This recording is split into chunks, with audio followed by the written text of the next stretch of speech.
ఇక ఈడీని చూసి ఎమ్మెల్యే పరారు. ఇక ఇది పరిస్థితి, ఎమ్మెల్యే లెక్క పరిస్థితి. ఈయన ఎమ్మెల్యే, ఇక ఆయనను పట్టుకొస్తున్న ఈడీ అధికారి ఎమ్మెల్యే కృష్ణ సాహా.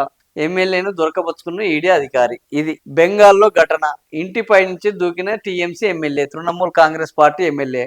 ఆ తర్వాత ఎత్తైన ప్రహారీ పైనుంచి దూకి పారిపోయే ప్రయత్నం.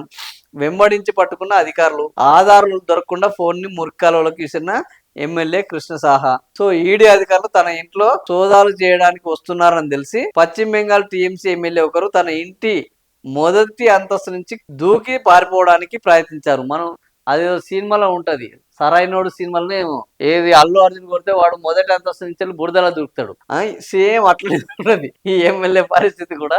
మొదటి అంతస్తు నుంచి దూకాడట. పాపం నైటీలోనే ఉన్నాడు, టీ షర్ట్ వేసుకొని ఉన్నాడు.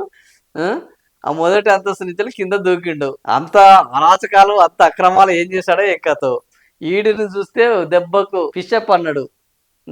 ఈ క్రమంలో ఇంటి చుట్టూ ఉన్న ఎత్తైన ప్రహరీని కూడా ఎక్కేద్దు. కేవలం ఇంటి మించలు దూకడమే కాదు, ప్రహరీ గోడ మించలు కూడా దూకే ప్రయత్నం చేశారు. ఆయన చూసి అధికారులు వెంబడించగా ఆధారాలు దొరకకుండా తన ఫోన్ దూరంగా ఉన్న డ్రైనేజీలోకి విసిరేశాడట.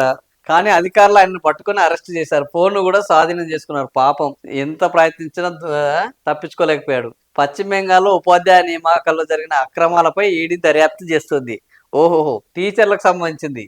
ఈ నేపథ్యంలోనే సోమవారం ముర్షిదాబాద్ జిల్లాలోని బుర్వాన్ ఎమ్మెల్యే జిబాను కృష్ణ సాహా ఆయన బంధువుల ఇళ్లలో సోదాలు నిర్వహించింది. వారిని చూసిన సాహా పారిపోవడానికి విఫలయత్నం చేశారు. ఇదే వ్యవహారంలో సాహాను 2023లో సిబిఐ ఆల్రెడీ 2023లోనే సిబిఐ అరెస్ట్ చేసింది. అప్పుడు కూడా ఆయన ఇదే విధంగా ప్రవర్తించారు.